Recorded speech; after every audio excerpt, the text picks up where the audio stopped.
Bangladesh has deployed Turkish drones near the border. India is on high alert. Pakistan से भी अब बांग्लादेश दो हाथ आगे निकलना चाहता है।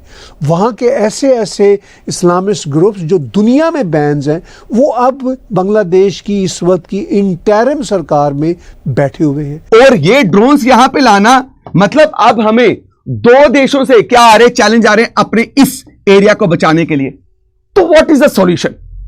सॉल्यूशन है कि भाई यहां पे मेरे दोस्तों बांग्लादेश से निकाल के एक ऑटोनोमस रीजन लेके आ जाना। और बांग्लादेश ने जो किया है उसके ये रिएक्शन आना ही आना था। ये कोई सही बात है। हिंदू कम्युनिटी के साथ बांग्लादेश के अंदर जो कुछ हो रहा है वो इंडियंस कभी भी बर्दाश्त नहीं करेंगे। हमने देखा कि किस तरह वहाँ पे खवातीन के रेप किए गए, बच्चों को तशद्दुद का निशाना बनाया गया। We have to eliminate them and this could be done by carving this region. ठीक है, इसको निकाला जाए। And Mamata Banerjee has now called for United Nations peacekeeping troops to be deployed in Bangladesh. इस वक्त सिचुएशन ये है कि बिल आखिर बांग्लादेश के हिंदुओं ने बड़े बड़े प्रोटेस्ट करना शुरू कर दिए, क्योंकि इनफ इज इनफ वाली एक जलजला शुरू होता है। लिहाजा आजाद कश्मीर ने पूरी दुनिया के अंदर इस वक्त जलजला बर्पा कर दिया है। पूरी दुनिया इसलिए देख रही है क्योंकि आजाद कश्मीर के अंदर इस वक्त हालिया तारीख की सबसे बड़ी रेजिस्टेंस मूवमेंट, सबसे बड़ी मुजाहिमती मूवमेंट इस वक्त आजाद कश्मीर के अंदर जारी है। मेरी जाती राय में भारत को इससे भी ज्यादा बांग्लादेशी हुकूमत पे अपना दबाव बढ़ाना चाहिए। आजाद कश्मीर के तमाम तर एंट्री पॉइंट्स पर अवाम का मुकम्मल कंट्रोल है, मुकम्मल कंट्रोल है। आजाद कश्मीर के अंदर निजाम धर्म भरम हो गया है, निजाम की तबाही निकल गई है। इंडिया भाई आपका बाप है, उसने बेटा समझ के आपको पाला है। आज बेटा उठ के बाप को आंखें दिखाएगा तो रिएक्ट तो करेगा बाप। ये कह रहे हैं कि जनाब अगर वाकईतन ये लोग सच्चे हैं तो ये लाइन ऑफ कंट्रोल क्रॉस करके इंडिया के अंदर जाए और भाई इधर रोटी दो लोगों को। नमस्कार दोस्तों, कल इंडियन बॉर्डर में बांग्लादेश ने तकरीबन 6 टर्किश ड्रोन डिप्लॉय कर दिया एंड ऐसा करके बांग्लादेश सीधी भारत को ये इंडिकेशन दे रहा है कि we are ready for a war at any point. वैसे ही कल बांग्लादेश के बॉर्डर गार्ड्स ने सारी हदें पार कर दी इंडियन बॉर्डर में घुसकर एंड आए दिन सोशल मीडिया में इतनी सारी वीडियोस आ रही हैं जहां पर बांग्लादेश में रह रहे हिंदुओं पर अटैक्स हो रहे हैं, लेकिन फिर भी मोहम्मद यूनुस भारत की एक बात नहीं सुन रहा। इसीलिए इट्स हाई टाइम कि भारत को अब सिलीगुड़ी यानी चिकन्स नेक और बांग्लादेश बॉर्डर जहां पर मैक्सिमम हिंदूज रहते हैं उस एरिया को एक ऑटोनोमस हिंदू बफर एरिया बनाना होगा, ताकि आने वाले टाइम पर अगर कुछ वॉर वाली सिचुएशन आई तो भारत रेडी रहे चिकन नेक्स यानी सिलीगुड़ी कॉरिडोर पे मैक्सिमम आर्मी डिप्लॉय कर सके। इसी टॉपिक पर चलिए आगे पाकिस्तानी मीडिया का रिएक्शन देखते हैं। वीडियो को लाइक और चैनल को सब्सक्राइब कर लें। It is very high time for our Bharat, for our India to take action. And what action could be taken? Before discussing it, मैं आपको बताना चाहता हूं कि एक्शन क्यों लेना चाहिए। This is the reason. Chicken snack. मेरे दोस्तों चिकन स्नैक ये है, बिल्कुल छोटी सी जगह। अगर मैं इसको ब्लैक के साथ आपको मार्क करके दिखाऊं, जो कहीं पे तो यहां पे ये सिर्फ 20 से 22 किलोमीटर ही चौड़ा है, सिर्फ 20 to 20 किलोमीटर चौड़ा, राइट, उसकी विड्थ। और ये पूरा नॉर्थ ईस्टर्न स्टेट्स जो है इसके साथ कनेक्ट करता है।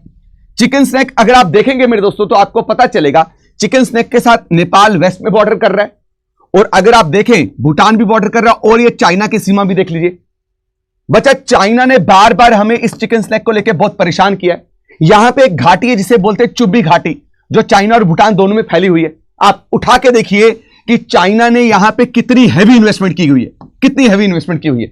रोड्स बनाए हैं, रेलवे लाइंस बनाए हैं, जस्ट कि कल को अगर बहुत बड़े लेवल पे पंगा करना है इसके साथ, इंडिया के साथ, और भारत को घुटने पे लाना है, तो एक तरीका है लाने का। यहीं से हम क्या करेंगे, पूरा कट कर देंगे नॉर्थ ईस्ट स्टेट्स को, राइट। और कई बार मेरे दोस्तों अगर याद हो आपको 2017 का डोकलाम इशू में क्या हुआ था, यहां पे ये नया भूटान की तरफ क्या करना चाहते थे, नया ट्रांसपोर्टेशन बनाना चाहते थे, नई रोड कंस्ट्रक्ट करना चाहते थे, जिसके रिएक्शन में इंडिया ने क्या किया, रिटेलिएट किया, और वहां पे बहुत बड़े लेवल पे मिलिट्री स्टैंड ऑफ हुआ, क्योंकि हम भाई नहीं कॉम्प्रोमाइज कर सकते। अब जब पहले तो हमें नॉर्थ से खतरा था, भूटान से तो हमें आज तक भी कोई खतरा नहीं था चिकन स्नैक को लेके, नेपाल से भी हमें कोई खतरा नहीं है, हमें सिर्फ तक चाइना से। अब दूसरा खतरा हमें बांग्लादेश से दिख रहा है। अब आप देखो कि जैसे नेपाल ने रिसेंटली BRI के अंडर मेरे दोस्तों प्रोजेक्ट्स इंट्रोड्यूस कर दिए नेपाल में, कल को अगर बांग्लादेश ये कर देगा तो हमारे लिए बहुत बड़ा खतरा है, राइट। और ये ड्रोन्स यहां पे लाना मतलब अब हमें दो देशों से क्या आ रहे चैलेंज आ रहे हैं अपने इस एरिया को बचाने के लिए। तो व्हाट इज द सॉल्यूशन?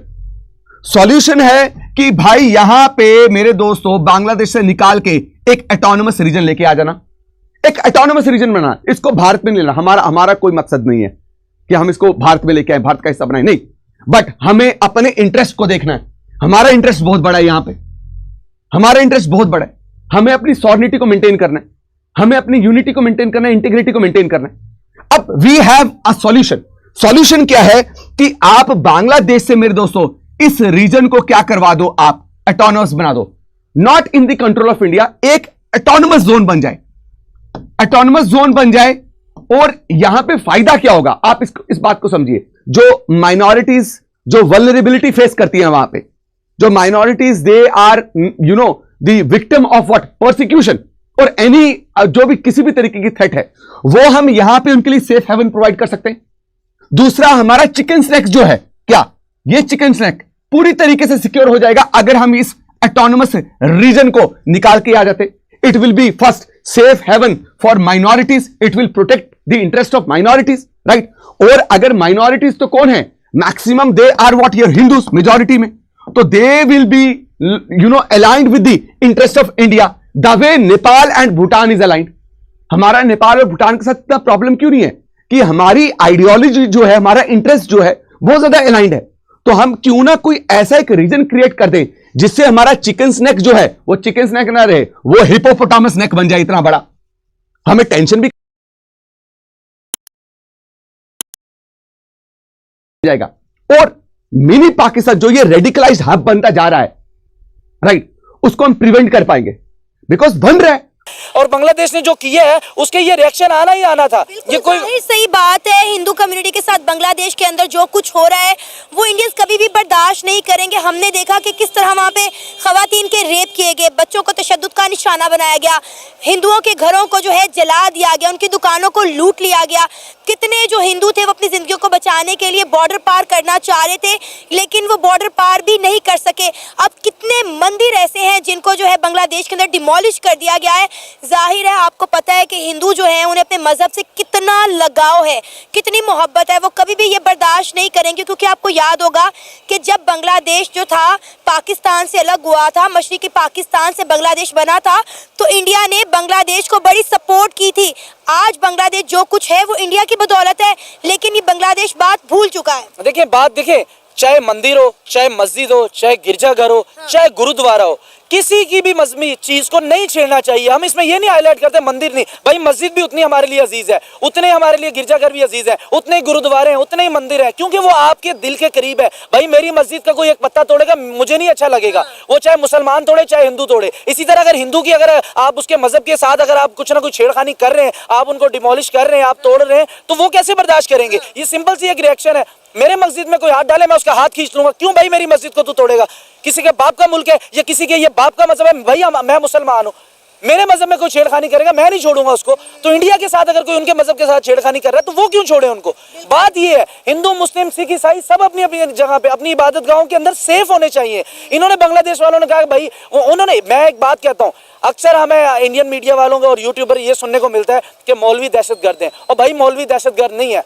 मेरा अपना YouTube चैनल है, मैं उस पर भी ये ना सोचे कि मैं मौलवी दहशतगर्द नहीं है, दहशतगर्दों ने दाढ़ियां रख ली है, उसके पीछे बहुत सारे और भी तो लोग दाढ़ियां रखते हैं। आप हिट ना करें इस तरह की चीजें। बांग्लादेश ने भी यही काम किया है, उन्होंने आगे कर दी है। अब पता नहीं वो मुसलमान थे जो इंडिया के साथ उन्होंने हिंदुओं के साथ जुल्म किया है, अब किसने, अब इस पर टैग क्या लगने जा रहा है। इंडिया के साथ ताल्लुक खराब किए। बरतानिया ने आज तक एडवाइजरी जारी नहीं की थी कि आपके लिए सेफ मुल्क नहीं है बांग्लादेश, उन्होंने एडवाइजरी जारी कर दी क्योंकि उनको इकोनॉमी प्यारी है भाई, उसको चंब नहीं प्यारा, उसको धन प्यारा है। जो दुनिया को पैसा दिखाएगा दुनिया उसके साथ खड़ी है। हमारे अपने बरादर मुल्क हमें छोड़ के चले गए। यूएई में सबसे बड़ी इन्वेस्टमेंट किसकी है, इंडिया की है। दुबई के अंदर इंडिया इन्वेस्ट कर रहा है, उन्होंने कितना बड़ा मंदिर बना दिया, हमारे मुसलमानों के घर के अंदर बना दिया। तो क्या करें हम इस पे। सऊदी अरब शाह सलमान बार बार जा रहा है भाई, वो खुद नहीं आया उनका वजीर खारजा डॉक्टर जयशंकर, वो उनके साथ उन्होंने अपना वजीर खारजा भेज दिया।